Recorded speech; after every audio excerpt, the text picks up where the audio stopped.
They gotta have fun too sometimes. One Piece has epic impact frames where Garp and whatever like dap each other up, and Solo Leveling has their butt cheeks hanging out. Like the animators gotta have fun.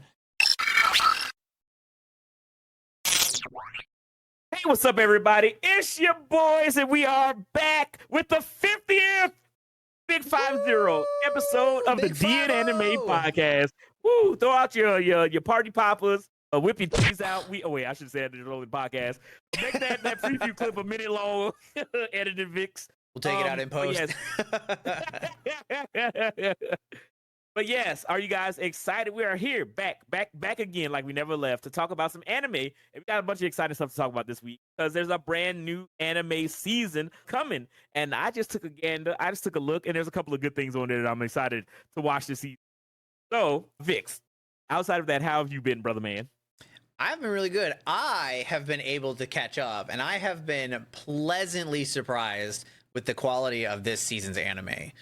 So I was, with the exception of one, and I'm sure everybody knows which one it is. If you are watching this in the current timeline, you know which one it is. What is it, Crow? What's the one? What is the one that sucks? All right, so this is what I want to talk about. Is it time to just admit defeat as anime fans? No, never give up. Anime. Never give up. If anime has taught us anything, it is never give up. Go beyond plus ultra. No. Dude, it makes me so sad because I've had so many people come to me and be like, yo, T-Bait, the world beginning at the end is so good. It's going to be better than Solo Leveling. It's going to be the next big thing. I read it when I was a baby. I was going to take this, as my bedtime story for my grandchildren. It's going to be passed down through the generations. Best thing ever. And I was like, oh, that's exciting. I'm hyped up for it. I had just read Solo Leveling and finished it. And I was excited for season 2. And I was like, cool, another one to look at. Maybe if I watch the first season and enjoy it, I'll read the entire of the modern one. So I was like, I'll take a little, break, and I'll chill, and I'll hold off on it. Then the anime came out, and I saw the first episode. And the first thing I saw, we talked about it previously on the podcast, was the comparison between Shoko Tensei, first episode, and the first episode of T-Bait. And the stark differences in the show's animation quality, and it was bad. And I still think that's not fair to be able to to compare the two shows, but they do start off shockingly similar. Main characters isekai into a fantasy world, grows up from being a baby, meets his family, grows up, do all this kind of stuff. But it is literally, it's just a lot of I knew it was over. Animation, dude. First episode of T-Bait, I was like, all right, I'll give it the benefit of the doubt. I will let this one slide. And then the second episode came out, and before I even saw it, it got the nickname, and I knew it was over. I started hearing people call it Slideshow of the End, and I was like, oh no, it's over. You can't. Come back from that. Yeah, but I do want to, from last week's episode, I did mention that we knew it was coming because it was from the studio that made Seven Deadly Sins. I need to correct that because they didn't make Seven Deadly Sins. They made basically nothing I've ever heard of before in my life. Oh no, that's even worse. So I went back and tried to look at it. There was the magician's or the demon's strongest mage is a human. That one was like pretty mid. It was like all right. That was the only one on the list of their like 25 shows that I had ever heard of. I was like, none of these even look familiar. I've never caught a clip. I've never heard an audio. I've never seen a video. I've never even seen it featured anywhere. So we could have, well, most of us kind of knew it was coming. We saw the studio name and we're like, who the fuck is that? And then we were like, well, maybe this will be their comeback or their rise to power. This is their chance. And then they were like, all right, so this is the PowerPoint that we showed in the team meeting. And that's what we're gonna ship. That's what we got. Dude, it's so like it's not just the lack of animation in the frames where you just see like the character slide in the. They do like the impact of like, oh, he punched somebody. Even when they're moving on screen, they're like, dude. What I saw Kid Arthur like running, and his like upper body is like stationary. And then like his like lower legs are like kind of kicking, and they're mostly covered by a generic artifact from like you can just grab from Clip Art The Central or whatever. the Adobe After Effect like effects that come on the show whenever they're doing magic, and you can clearly see that it's like imposed over the lack of Yeah, animation. like it's not It's even so like it's not even like a part of the bad. thing. It's like they forgot. And then they were like, "Oh shit, we got to put something on there real quick. Let me just throw this cool effect on there and hue shift it." And they like put it over his feet. They put it over his weapon, and then they were like, "All right, Dude, call it a day." it's so bad. It's so bad, and it sucks because it's like, again, this is my whole thing, right? Is for a while I've been very excited, right? I in my younger days, in my early 20s, I was reading a bunch of manga because I was just like, like I said previous on the podcast, it was nice to get a break from, Japanese high schoolers saving the world and everything like that. So I was like, And this oh, would have this been a is cool new great stuff. like breather too. Like the manhwa was actually like really good. Like it was, like we mentioned last time, it was comparable to Solo Leveling, and it's like enjoyment to watch, but it does have like a deeper story. And then they were just like, okay, let's just put the fucking 2D on it and send it. So like, sorry, it's good, but not that good. Like we already saw that part. I want to see some movement now. I want to see the kick-ass child right now. Yeah, did y'all want to see some more movement out there? But it sucks because it's like Tower of God, God of High School. They're getting the wonky, terrible early runners out of the way. Yeah, but this is like manhwas are going through the phase that anime already did. Like we already got the trash, like old shows from anime. They've worked their way through it.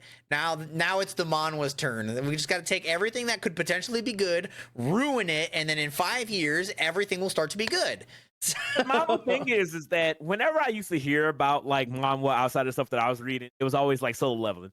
Everybody always said Solo Leveling, and then the Solo Leveling is probably one of the best like gateway manhwas. Like yeah, it's definitely probably one of the lower tier. Like it's like one of the on like a top 25 list. It's like 24, 25 or something. Like it's good, but it's like there's so many manhwa out there that are like so good, but it's like for some reason just feels so much more accessible because it's like it does kind of just do the generic shonen thing where it's like, yeah, big fight, flashy, cool.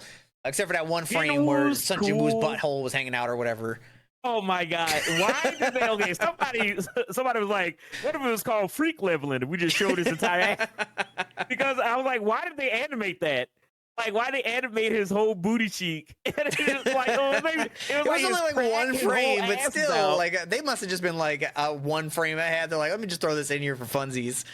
Yeah, and they gotta have fun too sometimes. One Piece has epic impact frames where Garp and whatever like dap each other up, and Solo Leveling has their butt cheeks hanging out. Like the animators gotta have fun.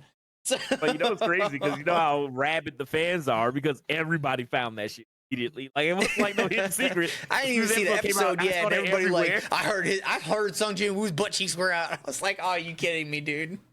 I thought it was just gonna be like a miss animation where they left the frame left over, or like there was like a stray string somewhere or an effect that landed in a weird spot, and it was like, nah, dude, here's a whole butt cheek. You saw the line go down the middle and everything. Yeah. I was like, they got him. Yeah, that damn rump was all out there. But yeah, so it's like Solo Leveling is great. Really enjoy it. I have the eldritch forbidden knowledge of the manhwa, so I'm just like, oh, they cut this out, they cut that out, they changed this, whatever. But other than that, the anime is still fantastic. So I'm glad for Solo Leveling because it's kind of the manhwa representative.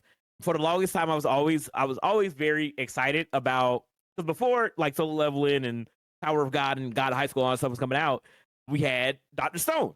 And Dr. Stone is illustrated by Bochi, who did Sunken Rock and a bunch of cool stuff outside of that. He's a Korean manhwa artist.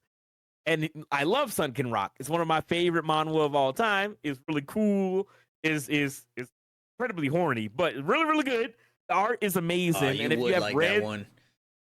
No, that's not why I'm saying it. I'm just Sunken Rock is sick. It's so cool, dude. And yes, it is heavily carried by his art style. But when I saw that he was illustrating Dr. Stone, I was like, ooh, I'm really interested in this series. And if you read the Dr. Stone manga, you can see his art. It's amazing. Like it's so so good, and we getting to enjoy that as well with the Marshall King. Like I've been really enjoying the art in that. So much the story or the characters, but the art's really good. But that's kind of the Yeah, Marshall limitation. King His is art is amazing. Hey, at least Marshall King they finally announced what they're actually going for. So Oh, really? yeah, like they I mean, I like we knew something else was going on, but they just kind of like throwing crap together right now. So it's like they just wanted to see how it was gonna go, and then like the first chapter did like really well, and they're like, I didn't think we would get this far, so now they just kind of like come up with shit. True. So I want more manhwa to get carried over, but it's just like what manhwa is there left? Because I feel like all the heavy hitters when I was younger, it was always Tower of God. Everybody was like, I didn't really hear about any manhwa. The only manhwa that I knew existed for the longest time, all the way up until Solo Leveling like finished, which is when I started reading it. I started reading it two or three chapters before it was finished, and then I just binged it all the way up, and then like when it released was when I got to that chapter, and I was like, yes, I caught up just in time. But the only one that I've seen that I would kill for an anime adaptation is Witchbuster, and I brought it up way back when we first brought it up. Witchbuster is, if you like Soul Eater, you'll like Witchbuster. They're so similar in their like world like thematics that if like I said, if you like Soul Eater, you will like Witchbuster. They're both really good.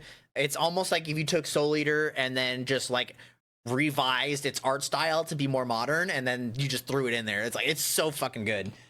But it is criminally underrated. I don't think I've ever heard anybody mention it before, except for the person who gave me the book. That was the only person that ever told me about it.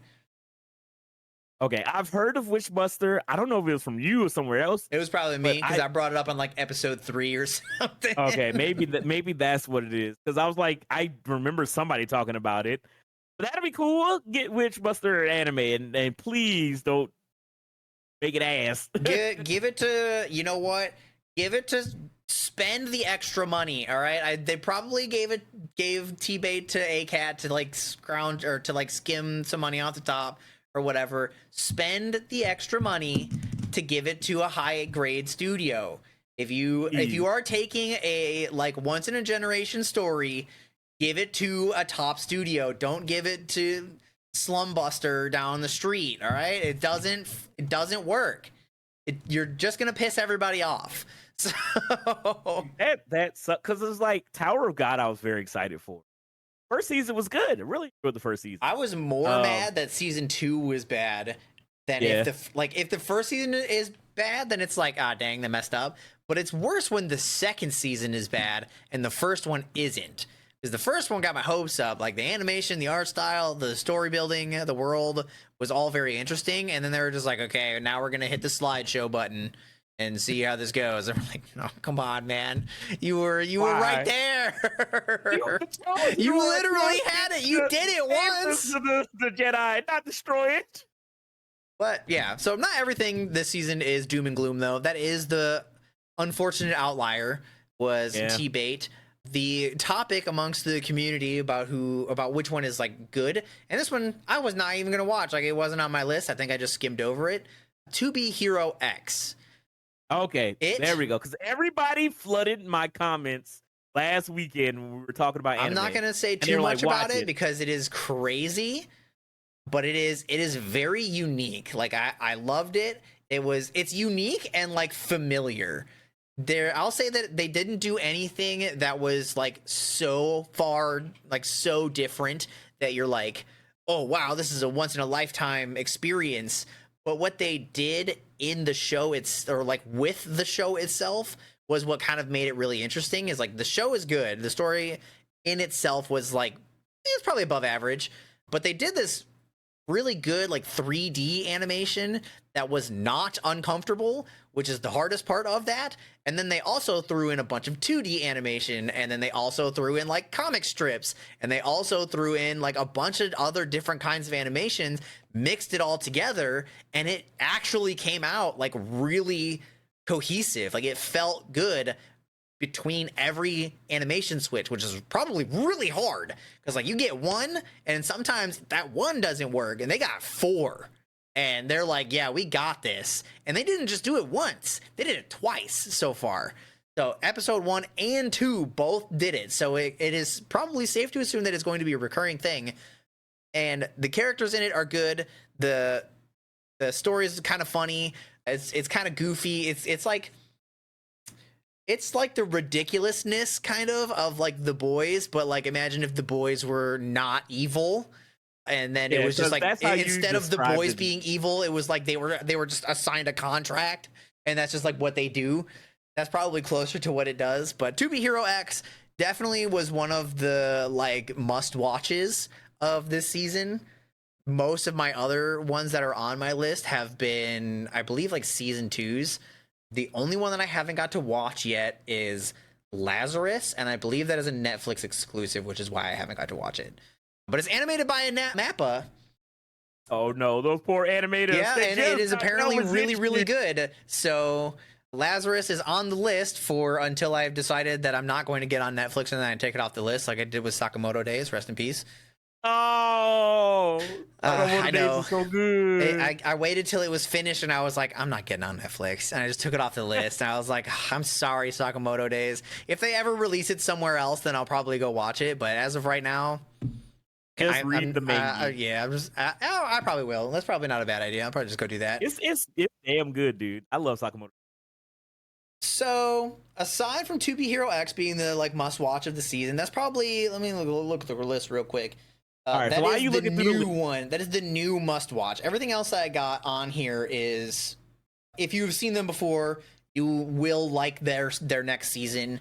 I know one that you haven't watched yet that you are going to fully enjoy. Windbreaker Season 2. Windbreaker Season 2 started off phenomenal. It was so fucking good. They did such a good job. They took what they did in the first one that was really good and really fun, and the good characters and the cohesiveness between all of them, and they put it in the second season and they ran it again. And I was like, yes, it's more of the same thing. Thank God. Thank God. Love Windbreaker so much. So it's crazy because I legitimately didn't. I mean, it was a brand new show, so I didn't know what to expect going into it. I watched first episode and it was just like, oh, this dude, the two-tone hair and the heterochromia, and he just like, I'm just going to fight people. And I was like, all right, that's pretty cool. I like martial arts and fighting and scrapping and shonen. I'm a big meathead shonen guy. So like, okay, this will be fun. But I was like, I wanted to have some kind of like hook. And then the hook that I didn't expect to really enjoy was just like this bromance between the guys and like Sakura kind of like growing as a person, having all these fights and everything like that. Like it was wholesome, even though it's about this weird like island city or whatever. That's just like it is weird. It doesn't make any sense. But in the world of Windbreakers, I guess it's just like all these roving gangs of high schoolers in the city that just run everything. It's one of those ones that hits the hey man, it's an anime, don't question it. Like somebody put on TikTok questioning Windbreakers, like where are the police? And I was like, man, fuck them police. Police on the take from the high schoolers. I want my city ran by a bunch of middle schoolers and high schoolers. Dude, it's so dumb, but it's so much fun. The animation is amazing. The fight scenes are like so well choreographed. The animation is beautiful. I love how vibrant and colorful the show is as well, with all the anime characters having different colored hair and then their tracksuits, and each one of the high schoolers or gangs or whatever have like different colors. Their like fight choreography is like really good too. I love the weight. Even the ones that their fights are like really short. Even those ones are animated really well. Like what's the? I don't even remember the dude's name because I don't care about him that much. But the guy who's like pure strength, who looks like Eeyore. Yeah. The caveman dude. Yeah. His fight, like he got kicked like 3 times and then he ended it in one move, and that looked good too. And I was like, bro, that was sick. It's so sick, dude. It's so sick. Like Windbreakers is amazing. If you love martial arts, if you just want a fun story of romance and broromedy, I don't even know if that's not a word, but just bros hanging out, coming together, talking about the language of the fist, it's a good time, dude. It's not delinquents in the sense of like Yu Yu Hakusho, where the main character is just brash and beating ass. Sakura's just like this weird antisocial little guy through fighting and friendship is learning how to grow and kind of like express himself a little bit better and you know learn what it means to have true friendship and true connections. Beautiful, dude. I love Windbreaker so much. I would highly recommend watching it. I'm so excited that it's back because it came as a surprise. I thought it was going to be a while. You know what I mean? Like when you watch a really good anime, at least growing up from my generation, you didn't know if a second season was coming. You know what I mean? Like We still you don't had to know. hope. Yeah, I know, right? So it's like you don't know when the second season's coming. And now I feel like anime is like having these crazy turnaround times. Like we know when Yeah, they filler like season's coming out. streamlined their season 2s. Like they've decided by episode 3 if they're gonna have another season. Yeah, it used to be no game, no Wait life, 7 years for man. Like season you 2 never of- see yeah. the second season's light of, or it never sees the light of day again. But Yeah, then and it sucks. now a lot of these other ones, some of them, I feel like don't deserve their season 2. Like they botched the first season so hard, and then they like try to hype it up, and you're like, no, I saw the first season. Like, what do you expect me to do when you give me like 6 pages and subtitles? And I'm like, this is not good. Fortunately, this season it doesn't have any of those except for Yeah, except for what Tubate. show you referencing? I'd have to look at it because there was one in particular that I remember thinking that I was like, dude, you cannot give me season 2 of this. This was not good. Oh no. I'd have to go look back though because it probably made it on my dropped list. Well, there is a lot of like sequels in this season I'm excited for. Not only did we get Windbreaker season 2, but we also got season 3 of Fire Force is back, baby. Shinra and the crew are back. I haven't watched the first episode just yet. I want to like it. I want to so bad. The premise is set so good, but they fucking did the thing. Yep. 2 minutes into the first episode, what's her name lost all her clothes. She had one attack. They were training. She did one attack, and it was cool as hell. And I almost forgot that was like her shtick. And then her clothes immediately flew off, and I was like, "Damn it!" It was so fuck. Why? Why? They could just stop at any point. That's her strongest ability is getting butt naked. It sucks. So that's legitimately again a typical anime fandom. Fire Force is an absolute masterpiece outside of just her.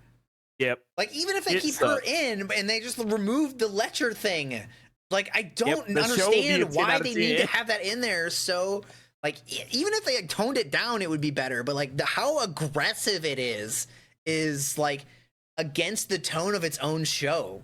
Like the show feels so serious and like it's tense, and then they're like, okay, instead of being funny, let's just rip everybody's clothes off, and it's like that's not. I don't want to see that in the middle of my life or death fight. That's not what I'm here for. Yeah, ridiculous. Crazy. I was so mad when I saw it too because it took negative time. I was like, they literally had not even said anything yet. Except for like the sound effects for their training, and they're like, "Oh, Shinra and Arthur are up there training, or Squad 8 is up there training," and then you see the explosion, and then they flip up there, and they're like, "Good work today," and then her clothes fly off, and I was like, "Why? Yeah. Why do you do this?" It's anime. Because that's all I've seen so far for season 3. I want to catch up and watch it because I genuinely really like Fire Force. I was a huge Soul Eater guy back in the day. I want to watch and enjoy Soul Eater. That's literally like her character. The messed up thing is that and we talked about this in the past as well. Tamaki is a good character. Her whole like origin story on the show, where it's like she was a part of the other fire department, and her the like guy growth like betrayed as a everybody. character was like also good. Or, like she went into the Nether with Juggernaut, and she grew from that, and then she got to training in Squad 7 or whatever with the twins. And she got to really come into her own character, and then they just ruin it by ripping all of her clothes off. And I was like, for God's sake, like, why? Why do you put so much effort into making her such a cool character just to ruin it? Yeah, it sucks. Because the thing that is annoying is that it just happens. Like, there's no real... Yeah, it's not like... There's no It's not like the old school anime nothing. where, like, the main character, like, trips, and then their hand ends up underneath it. It is literally just like... hey, what's up? And then her clothes literally just fly off. And not even like just the top or like just the shoes or whatever. It's everything. It's everything. Yeah. I'm like, why do you do this? And then they did it again in episode 2. But Yeah, her clothes got to it's stay on that Fire Force, time, but she baby. did. Her whole ass was on screen and just fell right onto Arthur's face. And I was like, damn it, dude. Outside of that, though, it's awesome. It's fantastically animated, just like it was. The story is getting really good on top of what it already was. There's one like aspect of it that I get if I have to think about it hard enough. That happens in like episode 1, but I feel like it shouldn't have been that easy. Where one of the white clad, I think they're called, she just like brainwashes the main, or like burns in like episode 1, and I was like, it took her like 5 minutes, and I was like, what the fuck? I feel like sometimes I don't know how to He explain seems some of the so shit they like do with dedicated to the power. cause and whatever, and then she just like twisted her, like she had rolled like a nat 20 on her charisma check or whatever. Persuasion check. Yeah, I was like, okay, I guess. Like, if you think about it hard enough, though, her ability was to like speed up her ability to think. So, and then she could also like read how other people were reacting. So in real time, they were showing you like what emotions she was putting forward into the conversation, and then which ones she would receive back. And then you would see the spark in which she would like think fast and then go again. And the conversation rotated like that, where she would just get to manipulate the conversation. While that power is really cool, I feel like he shouldn't have just like fully given up in like 5 minutes. Like I thought that he was like really ingrained into his stance, and he was like, you know what, probably not. And then it was just over, and I was like, what the fuck? But I'll take it. I mean, like, I get it. Thinking about it, I understand. I just don't like it. Yeah. But yeah, Fire Force is back. I'm very excited. I don't know. Is Fire Force based off of manga? Yeah. Okay, because I was like, I feel like Fire Manga's Force over. kind of came out of nowhere. Manga's over? Okay. Yeah. So we got a actual endpoint. That's generally how we know that Soul Eater is the sequel to Fire Force. That's how we know that. Because so I actually mentioned this to Eld, where Soul Eater was the sequel to Fire Force, and he was upset that it was kind of like all shown at the end of the series. And I was like, okay, yeah, I get that. And he was saying that he wishes that it was like suggested going through the series. And I was like, I mean, yeah, I get, yes, but however, it kind of is. The moon. Do you remember the moon in Soul the Eater? moon with the creepy face. Yeah, Fire Force has that moon. It's the same one, even though, well, I'm not gonna say the end of the manga, so no spoilers. Yeah, please, no. But yeah, but yeah, the moon is the indicator going through the series. Is that's how. That was like how people started to like put the pieces together. Is like they saw the moon, the creepy face, and then a lot of people probably just made the jump, and then they just there is no like story spoiler onto how they made the connection. So like saying that those two are connected is not a spoiler because it just doesn't. It's just not related. But Yeah. it is the connecting factor. They are in the same universe, but there is no like story relevance in the connection of them. Yeah. The thing that I don't know, I haven't read obviously I didn't even know it existed until right now. That's where Because I was like, I Shinra never listened Bansho to it. Man is. If anyone's like, hey, who's the strongest character in anime that you usually hear Shinra Bansho Man? Yeah. That is Fire Force. Oh really? Yeah. Okay, I gotta catch up. I gotta catch up with Fire Force because he's love manga the only first right now though. Yeah, I figures. But my favorite thing about Fire Force that I always thought was so sick, like it's animated by Studio Bones, so it's beautifully animated. But my favorite thing about Fire Force is the sound direction. Inra boosting off, and you hear the fucking bassy ass, and like all the jet engine sounds of him like flying Yeah. around. Like Their sound dude, design it's went so crazy. sick. It's so good, dude. It's so good. And I'm just like, Fire Force is just so sick. Again, Tamaki, I think that's her name, Cat Girl with her fucking Yeah. lucky electric. It's just annoying because it's just like, I feel like she's such a good, interesting character. And she has such a cool The power. thing that bothers me about it more so than like, I am not bothered by it on its own, but I know I will never be able to explain that away. I can never tell anybody to watch that show and just be like, hey, look, man, there's a reason for it. Like, you have to trust me. There is no reason for it. They have absolutely no reason to do it. There's no build up to it. It is just so in your face. It is like the biggest disclaimer in any anime that it's like, yo, this character just randomly naked. Even in Fairy Tail, Gray does that. Gray does that where he the exact but it's like thing. I don't know. His felt like more natural. His was just like there was a reason why he did it. He ended up being like, you find out halfway through the series that he ends up stripping all of his clothes off because he was trained that way to become accustomed to the cold so that he could use his ice make magic, and it just became a habit. That makes sense. And it was never like in your face quite that bad. Like, he would just randomly lose his clothes. Everyone's like, yo, what happened? And then he's like, oh my God, my clothes. And then it was over. Yeah. She is just like, hey guys, what's up? Clothes! And you're like, oh, come on. There's no reason. They try to explain it away with Lucky Ledger. That's some bullshit. I don't like that. I was like, it's like dark. You got some perma like debuff or something that just like rips your clothes off. What is that? What is the factor in that? Like, even takes the clothes? I don't know. Got the same all the Senran Kagura girls. The clothes explode. At least they fall and lose their clothes first. But yes, Fire Force, amazing. I know we always talk about the fucking Tamaki shit, but I love Fire Force. It's so sick. I love Soul Eater. It's so sick. Watch the show. I'm very excited for season. Watch it. So another show on my list that I'm very excited about, which just came out recently as well. Dude, I'm so excited for My Hero Vigilante. Oh yeah, I did. Is that My Hero? Sorry, you. No, I was just looking to see if it was on my list because I watched the first episode, but I didn't add it to my list.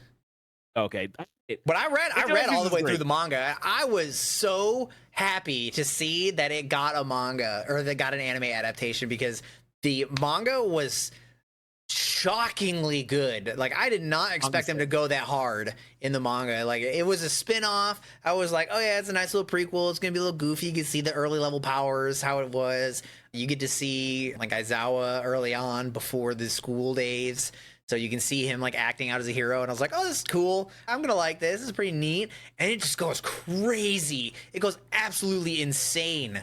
And like the main dude, his power is so dumb, and they made it work. And I was like, this is what is this quirk called? Slide and glide. Yeah. It's so bad, and they ended up making it work. And I was like, oh, that's so cool. I was so excited. And they didn't fuck up the animation for it too. It looks just like My Hero, and I was like, yes, it looks so good. Is it still animated by Bones as well? Hold on, I don't actually know. It does. It looked exactly like it, but it could just be early on. Yeah, it's animated by Bones as well, so it's gonna be fucking good. It's gonna be good. I hope they keep it all the way through. 100%. Because I started reading Vigilantes because I was like huge My Hero. I was a big fan. I read the manga, finished the manga, read it all the way through. Really, really enjoyed it. And then I started reading Vigilantes. So I was like, oh, I want to do this or watch this. And you watch what's his name? Koichi, whatever the main character name is, Slide and Glide. And you see his ability. Cockroach. And yeah, because it's like his ability is so ass. He's like, as long as I have 3 points of contact, I can slide around the floor at the speed of a grown man running. And I'm just like, this shit sucks. What kind I can go about as fast as a brisk walk, all right? Yeah. And so, like, he's like trying to stop like petty crimes, and he could just like slide and knock people over. He just slides over. He's like, the train station is that way. Yeah. And then he had to run away from people. He just like slide away. They're like, hey, get back here. And it's like keeping pace with them. I was like, dude, your power sucks. Get a bike, you idiot. But yeah, so I really enjoyed it. But as soon as like Knuckle Duster hops into the show, I was like, this is so sick. I don't remember the like restrictions on his power outside of the 3 points of contact thing. I assume that it doesn't take his stamina to do it. So like while the speed is not fantastic, as long as you can match somebody running, you will escape eventually. Eventually. Dude, he sucks. But even though I need to go back and read more of the manga and watch the anime as well. Because I think I only read like 10 chapters of the manga. but I heard that Vigilante and where the show ends is like, oh my god, like it's crazy. It goes. I know little kibbles and bits of the manga, but I'm really excited for it. I haven't been watching the most recent season of My Hero. I was going to wait since I read the entirety of the manga. I was like, oh, I'll just wait a little bit, and then just like catch it all at once it's done because it's in the final season. Or I don't know if they're gonna pull Attack on Titan, but the final season part due. But I know they're doing like the big Shigaraki stuff, so I'm excited to go back and finish up the manga, do like a nice little marathon on my couch. I do really enjoy My Hero, and one of the reasons why I really like My Hero, if you guys don't know, I'm a huge like comic book guy. Marvel, love DC, and My Hero is just Japanese anime, comic superheroes. You're gonna like To Be Hero X. Dude, I'm so excited, dude. I'm so excited. I love that kind of stuff, dude. I love it so much. So when I first saw All Might, and he's just like this big Captain America, Superman figure, thick, dark outlines, and like dark eyes and everything like that. I was just like, he looks so drastically different than in most anime characters, even in the show.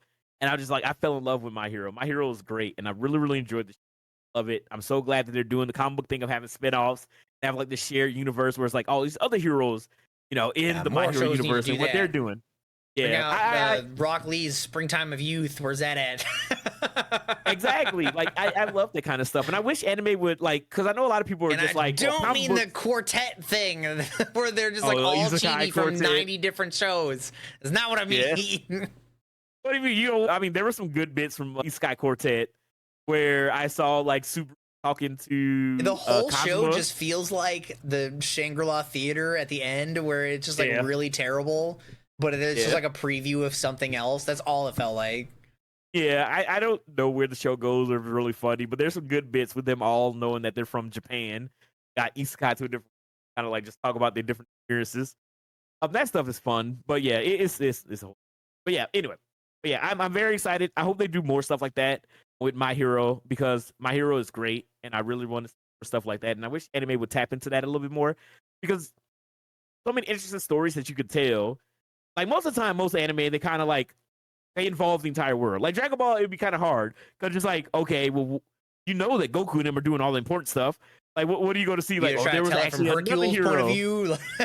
Yeah, it's like, like all they can really do is like, all right, this guy that's kind of like, I don't know, Great Saiyaman, and he's like in.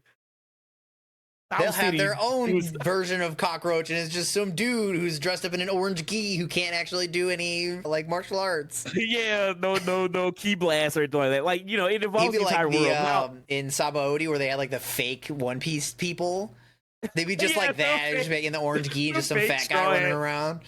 Yeah, all the people who did the fucking Mr. Satan, Hercule like reenactment of the Cell games, all those guys and what they did after that video was shot.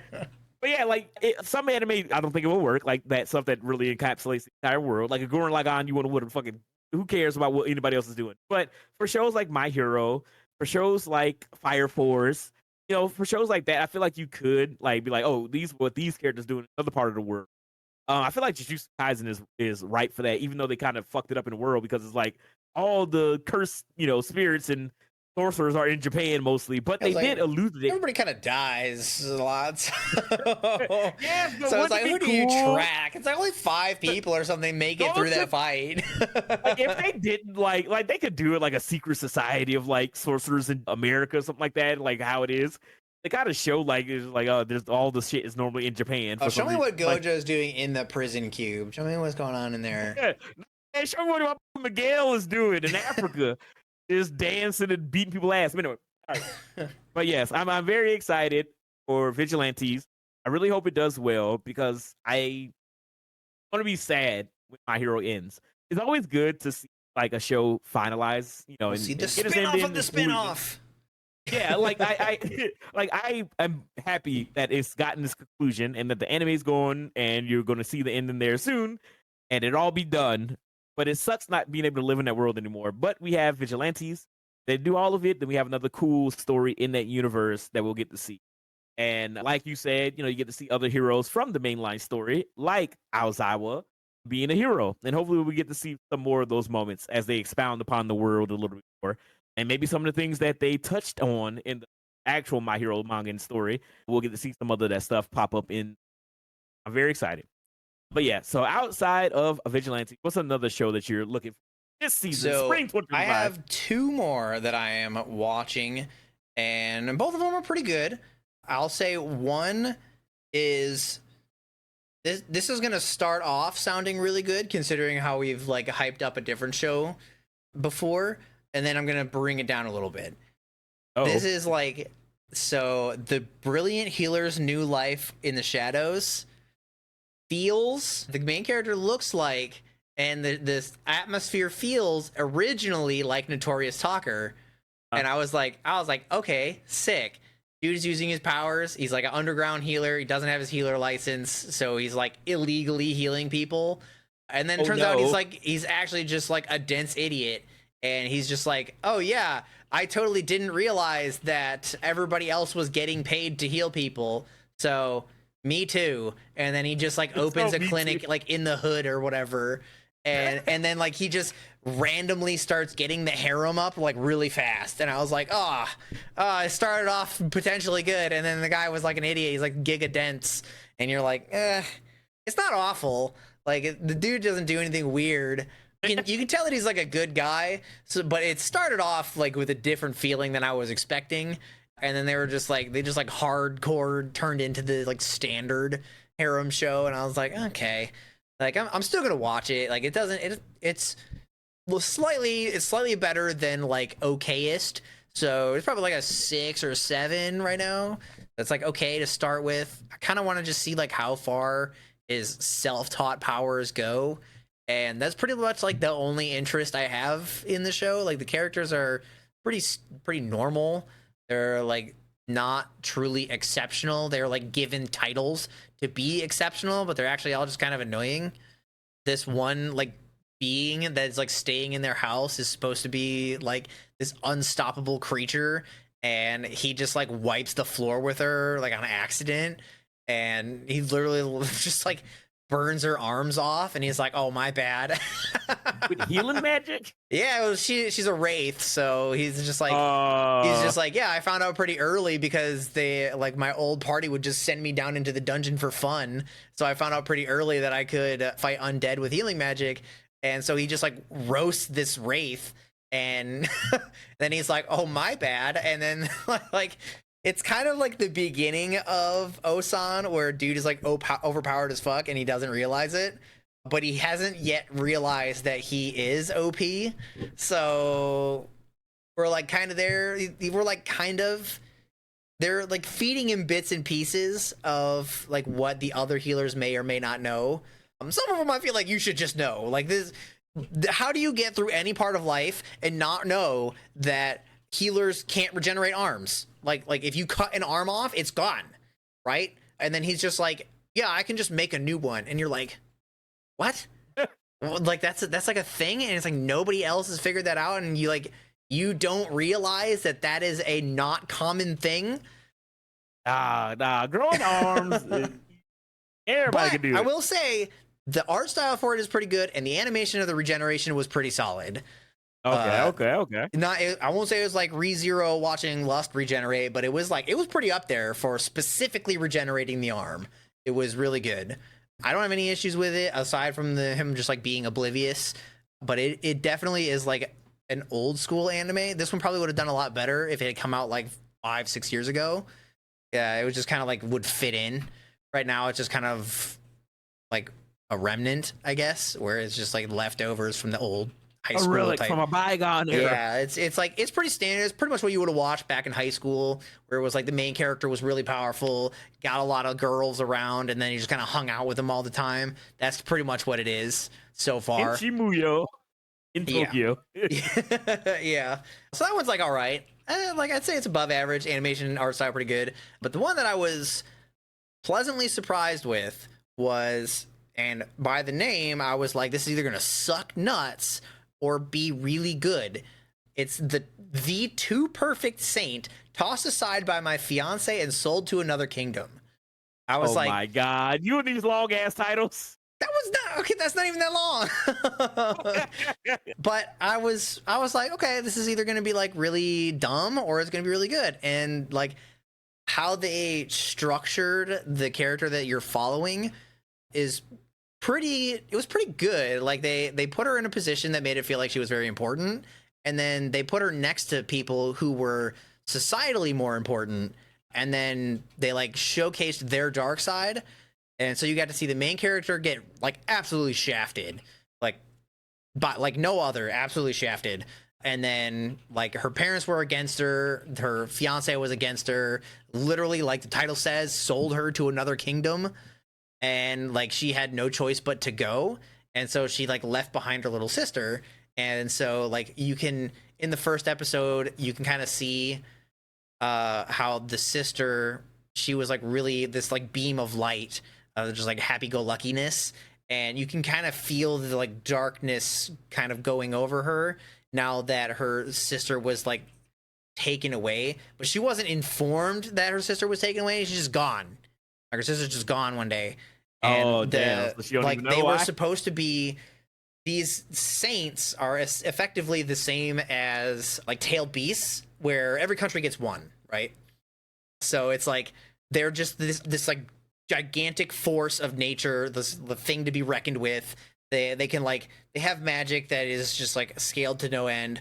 They like fight the monsters. They can like control the rain, or to control to some degree. It's more like a ritual, but they have like power that other people don't have. So every country pretty much got one, and they were basically given standard duties to like protect the town from monsters and whatever. And the main character being one of those saints, and the sister also being one of those saints, this country had two, and their neighboring country had lost theirs. So you get to see how mistreated she was in hers, and then you like feel so bad for her when she's like sold off in like this awful way, and then she's like sent over to the other country, and she's like worried and like trying to be like sane, and she's like, this is probably the last chance I'm gonna get to rest. I'm gonna be treated like a slave.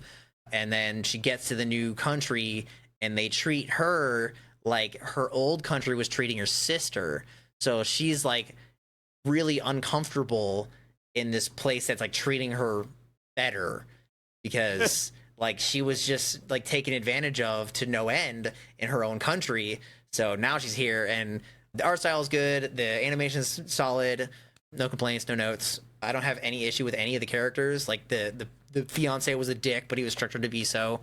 Some of the like townspeople are like, okay, why are you kind of a dick? Like your saint is the thing that is like literally giving you water to feed your crops, and you're like, ew, gross. She doesn't smile, and it's like, so.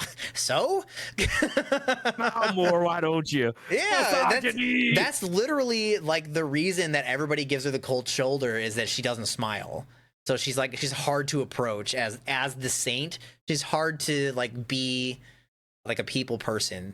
And then her sister's on the other end of the spectrum, where she's like always smiling, but now they have to like, the main character was like doing all of the saint things, and then the sister was doing all the society things.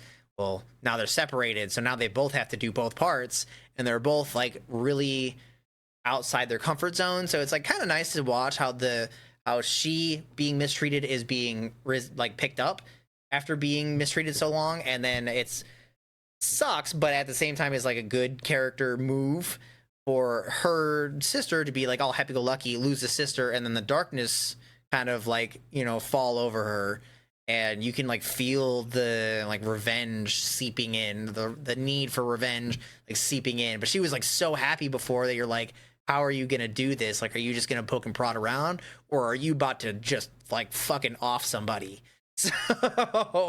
So I like that one. It's pretty slice of lifey. It's definitely not a shonen. There's no like huge action combat, none of that. It's probably a lot closer to, there was another one that was a saint, the saint's omniscient power or something. Oh my god.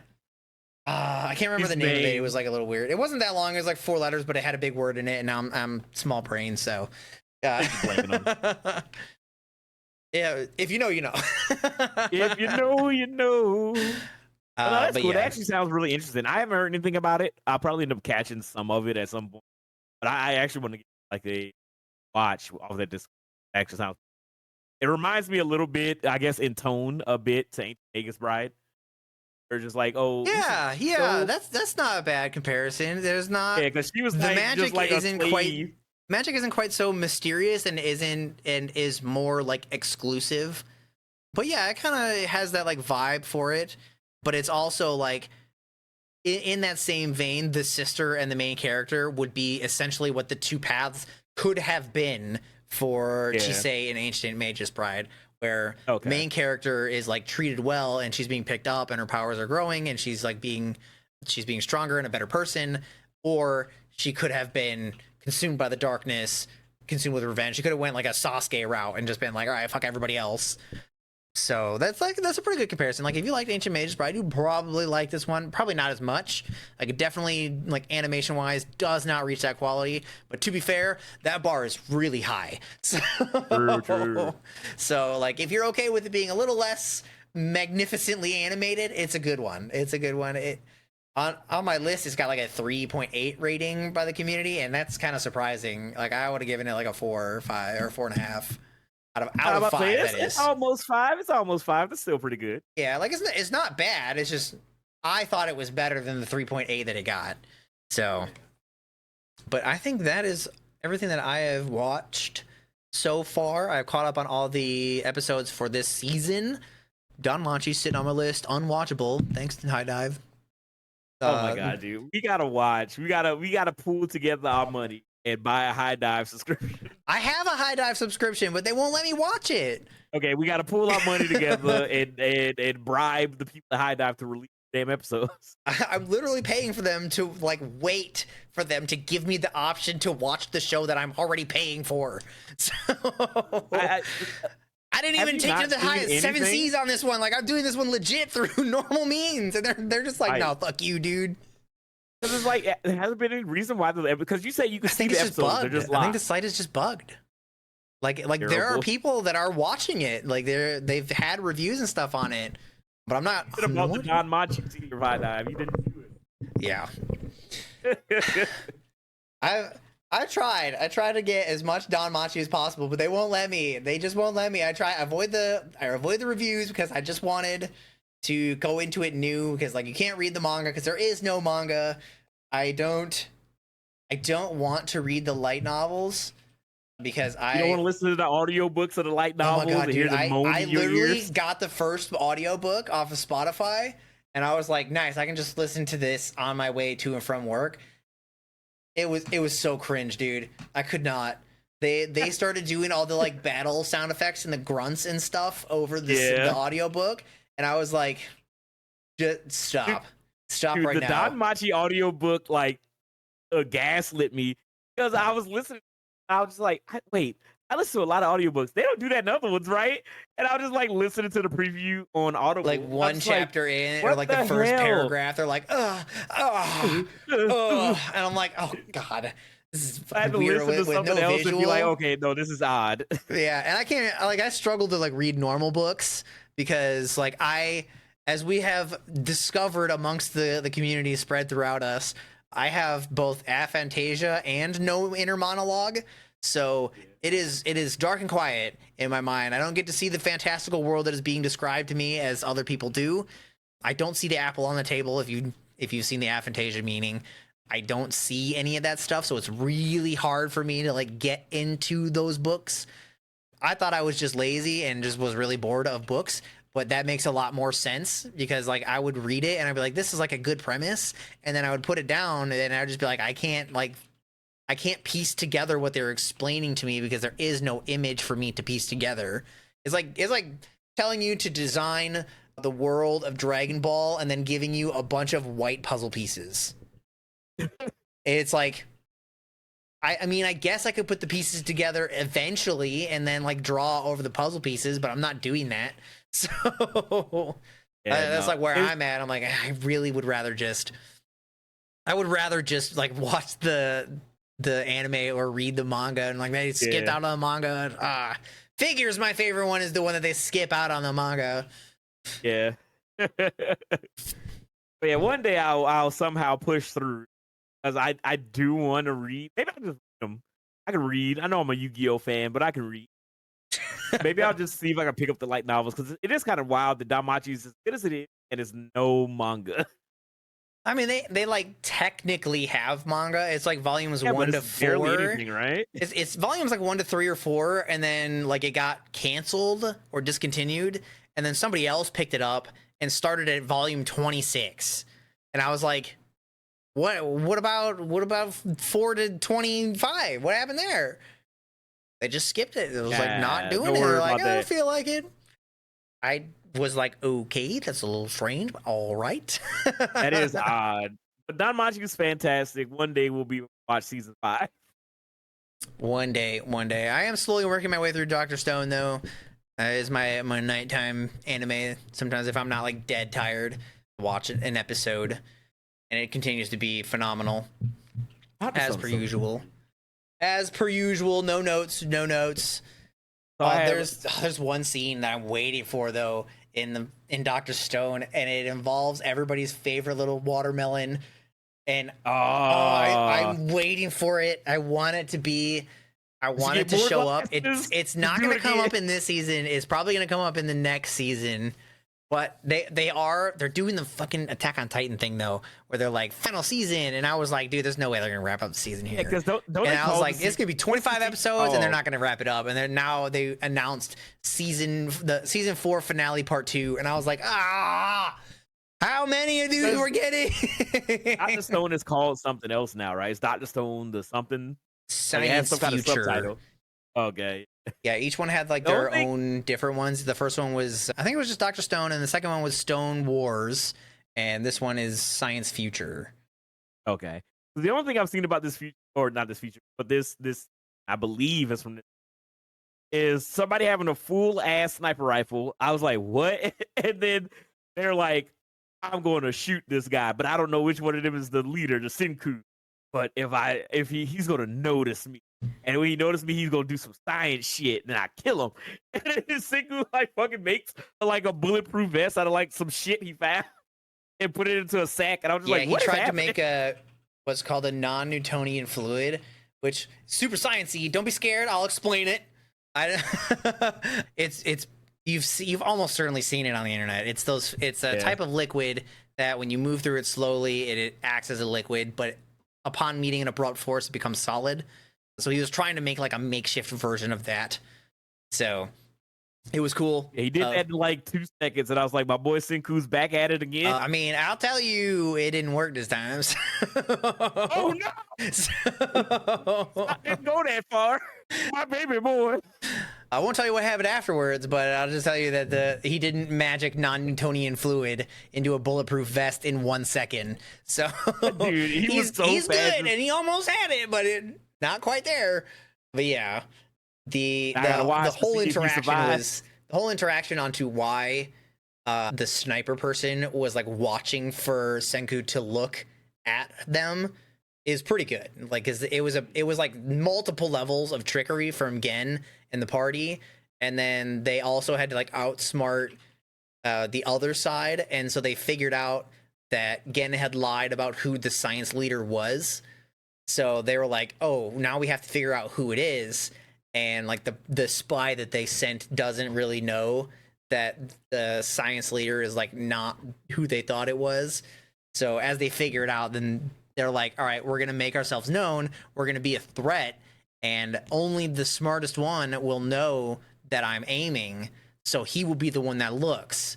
And then that's when you see the clip of him turning around, looking dead at the sniper rifle, and you're like, oh, you outed yourself. And and he's like, I'll pour a bunch of stuff in my mystery sack and not die, but I guess he might not have done it. So I guess I'll have to figure it out. I do want to get back to watching Dr. Stone because it's really good, man. I love Dr. Stone. I'm excited, but also sad because I know that the manga's done, so we're getting closer to the end. It'll be Rap City, but there's 2 things that really make me catch up with Dr. Stone. It was that clip because that was wild, because the entire time, like, you know, Gun has been on Senku's like vision board. So I was just like, oh yeah, when we gonna get there? Make a gunpowder, all this stuff like that. And then somebody just has a full ass, like perfectly kept sniper rifle. I was like, wait, how do we get there? And then there's Don't worry, one that bit. also makes sense. Okay. That also makes and then sense. There's another bit which I'm very intrigued about, and I won't spoil anything, but I have seen a TikTok of it as well.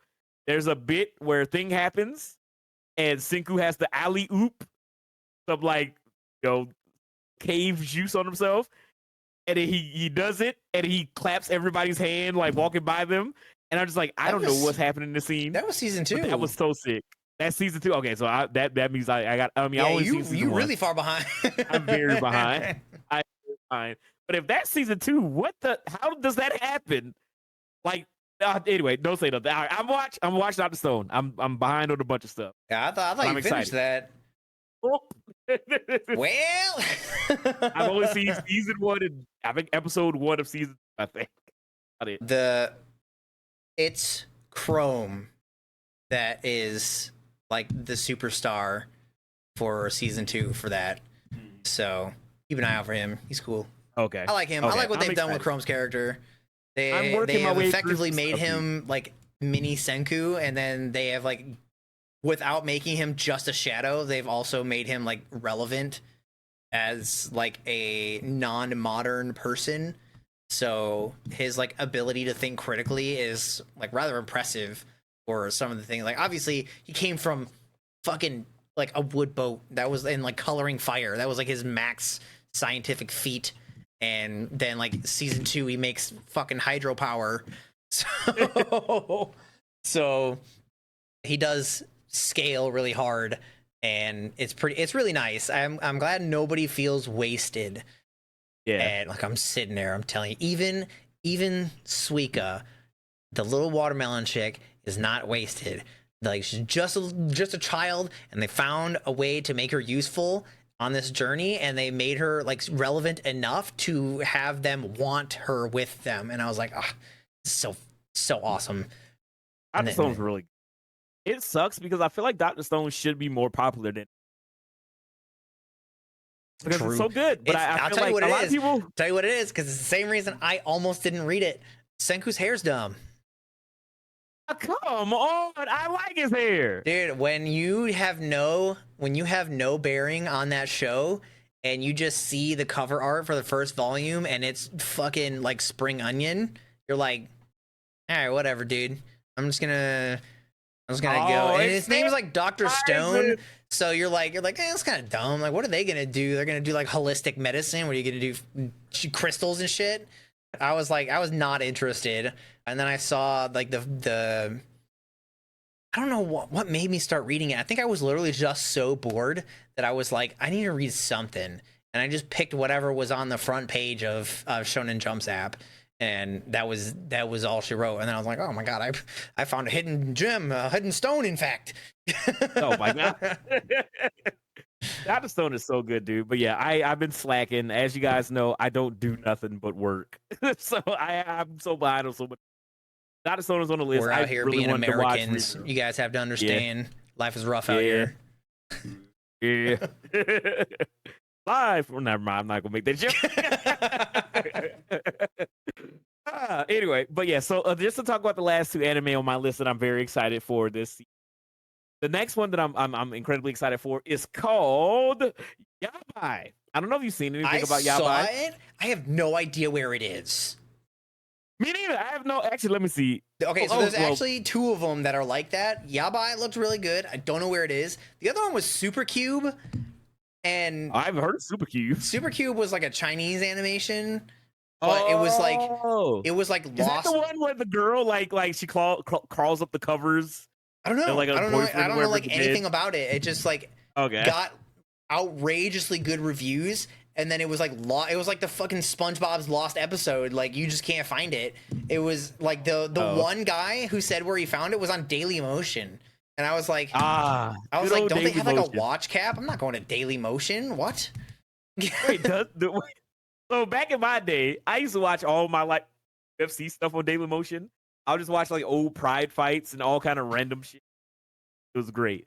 Didn't realize Dailymotion was still around. I think I watched the episode. This is the first time I heard Dailymotion in like a decade. I didn't think it existed.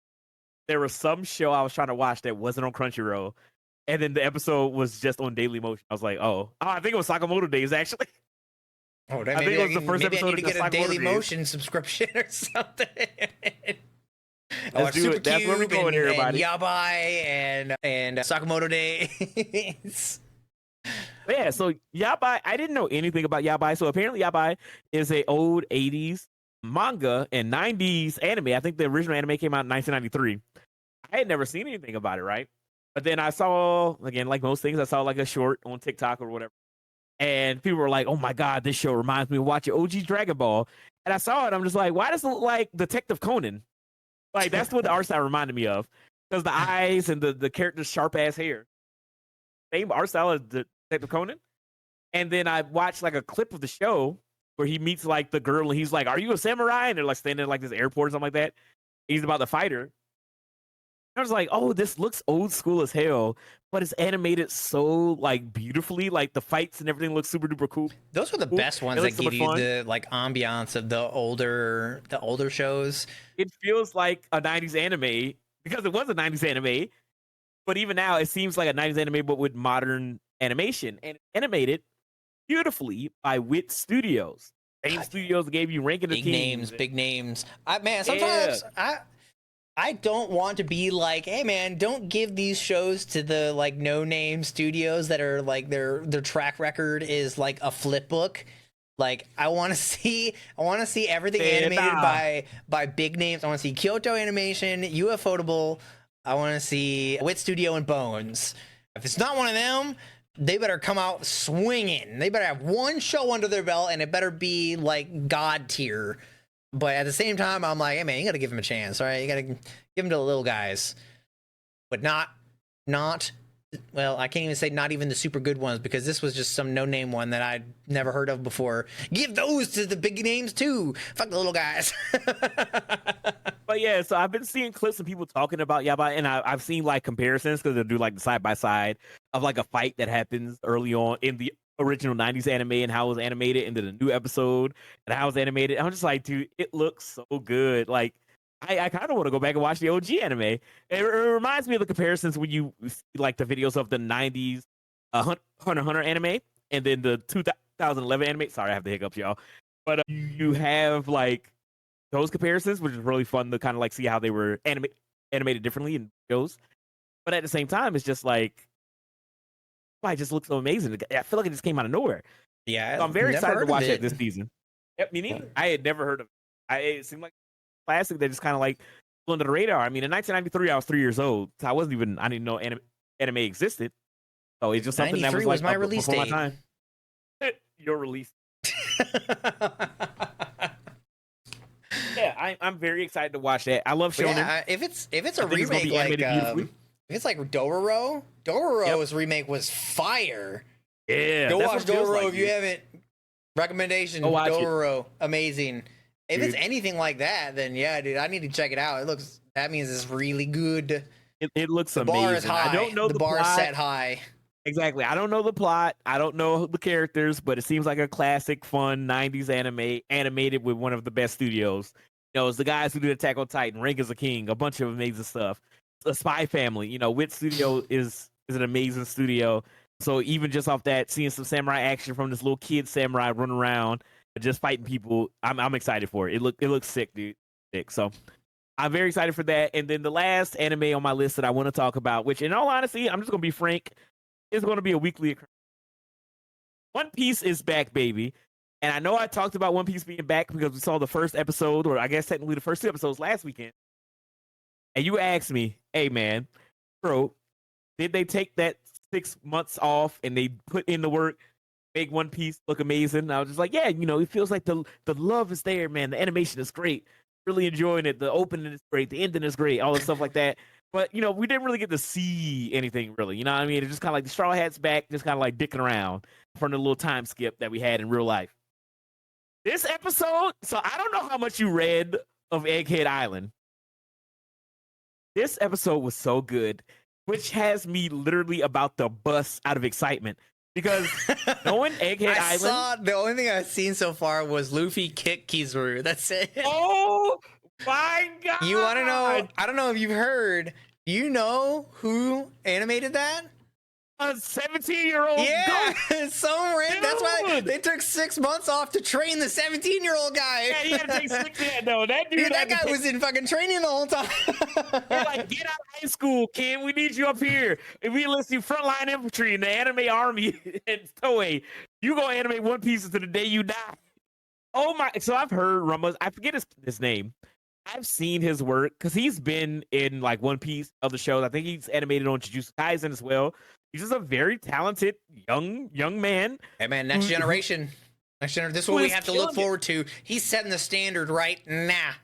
Dude, he is killing He's it, gonna man. single-handedly raise the wages for them. Yo, I hope, dude. This is what I'm talking about. Okay, let me soapbox vent real quick, and then I'm gonna go back to One Piece.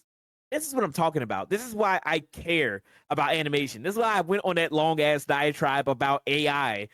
This is why I want animators to be treated fairly and to be paid well, because you have a young kid who loves this, who's amazingly talented. But if he grows up and he realizes I can't make ends meet doing this thing, we lose that talent. You don't know how many talented people probably lost from the animation industry and anime industry in general just because of the way they're treated and their pay. Please, I hope nothing but the best for this dude, because he is amazing. Okay, I guess we'll just start there. At the end of the most recent episode of One Piece, they do a callback, and it's from the manga as well. It's not an anime exclusive thing, but it's a callback. Saru on Sabadi after the Straw Hats get dismantled and sent away they're about to, by Kuma. And then Silver's Rayleigh comes in to save the day. And he flies in with a kick, and he stopped Kizaru's kick on Luffy, and is super duper sick. Then on Egghead in the most recent episode, Kizaru's talking to Luffy, and he just like, long time no. And before he can finish his sentence, Luffy's just flies at him, breaking the fucking sound demon barrier. in Luffy's eyes like comes out, and he hits him with the drums of liberation smile, but he's like not transformed yet. I was like, oh my god, I felt terror from here. I didn't even watch the episode. It's so thick, dude. Like, God, I can't wait, because all Egghead is from here on out is fights, calamity, destruction. Incredible. I'm so excited to see Saru versus Luffy and others, because this is about to be a whole battle royale. Yeah, y'all don't know if this is what they're doing just for a kick to be the punctuation for an episode. I can't wait for the rest of Egghead Island. It's about to be the greatest thing you ever seen animated. God, it's about to go so crazy. It's about to go insane. When I saw that, because like the whole episode is very emotional. In Goda, he's fantastic. It's the fight between Sentomaru and Kizaru. You learn a little about Sentomaru's like childhood, growing up with Vegapunk and Kizaru, and how they all know each other and their whole history together as they're fighting. And Kizaru makes a whole point of just being like, I'm going to fight him because he's a man, and I have to fight him and kill him because it's my duty as a person that's betrayed the friendship. And you see Sentomaru, you don't know much about him before that because obviously he was on Sabadi, and he was like, I got the best defense in the world, and you can't stop me, Luffy, and he had the axe and everything, getting his ass whooped. But then you see Sentomaru like fighting against Kizaru, and it's just like this brawl between the two of them, and Kizaru just like leaps and bounds stronger than Sentomaru, but you can tell like he's not going fully impactful of like trying to finish the fight, like he's fighting them. And it's just like Kizaru just feels like a god, and you know how dangerous he is as an admiral. And he has the ability of light, so he's the fastest light. You can't hit him, like it's crazy. And then he's just like watching Sentomaru, and then you see Luffy jump off. Like I think he was on 1,000 Sunny. He jumps off the Sunny, like he flings himself off. He lands and slides. Kizaru starts talking, and Luffy just shoots across the entire island and just drop kicks him in the arm. And he says the line, we're 100 times stronger than we were 2 years ago, which is a call back to Shaki saying that Luffy is 100 times weaker than Silver's Rayleigh. So all these, like, so many emotions, so many calls back to the history of One Piece for the time skip and all the training and everything. Like, it feels like everything is culminating to this fight, right? Because before this moment where Luffy drop kicks Kizaru, the the peak of power in the One Piece world has been the admirals. Like when you see the admirals and when they show up, when you see Aokiji, Magma Man, Light Man, Ice Man, you're like, those are the strongest guys ever. And Luffy got washed in the Marineford War, where Ace passed and Whitebeard died and everything like that. So you're just like, these guys are the strongest guys ever. Know that we are in the end game of One Piece when Luffy is going toe to toe with them. And like when I say I'm so excited for this fight, because you're about to see some Gear 5th insanity. Oh my god, I'm so excited. Like I can't hype this up more. Like the fact that they took off like a 6-month hyperbolic time chamber training arc to just get ready for this. Like I totally understand why they had to like take a break to get this all set up, because if they're going to keep up the same quality of animation for the rest of these fights to the end of Egghead, it's going to be crazy. Because it's breakneck speed, it doesn't stop until until the arc is over. So excited that One Piece is back. I've been missing it for a while. Every single week, I will be giving you guys an update on just my hype radar of One Piece. Because dude, I'm so excited. Again, like I always say, I'm a shonen guy. I'm a meathead. One Piece is fantastic. It's the last, the last giant from the era of the big three, and it's still killing. Oh my god, One Piece is. And to that guy who's animated, dude, big shout outs to him. That sequence, oh my god, it was so beautiful. So beautiful. Dude, did you see the impact frame? Oh, not the impact frame. The impact frame is good as well. But the to be continued, it starts to radiate Black Conqueror's hockey lightning on it. So it's like Luffy's kick hits that as well. So you just see like to be continued, and you see the lightning like going all through the letters and stuff.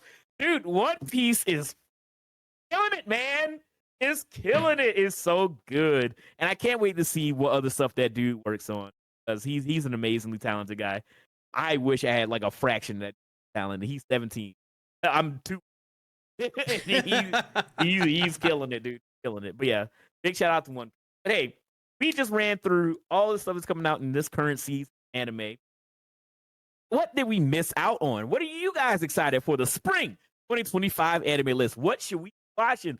Let your boys know in the comments below, because I want to check out some more stuff. I will try to catch up on some more stuff. I'm still keeping up. I got one episode of Reason to finish. I'm almost caught up with Shangri-La Frontier. I want to talk about my feelings on those shows as well, because I'm very excited to talk about that and to catch up on some other stuff. And I probably will be, because I try to just marathon anime. Maybe I'll add Dr. Stone on and finally catch up with Dr. Stone, because it's kind of just been on my to-do list for years now. I need to finally do it. So I'm going to catch you up, but let us know in the comments below what you thought of this episode of DNAnime Podcast, what anime you're going to be watching for the season, and if there's any hidden gems that we should check out, and also just how you guys are doing, man. Hopefully you guys are all doing what you guys enjoy. You guys in the next episode of the podcast. Bye. Everybody.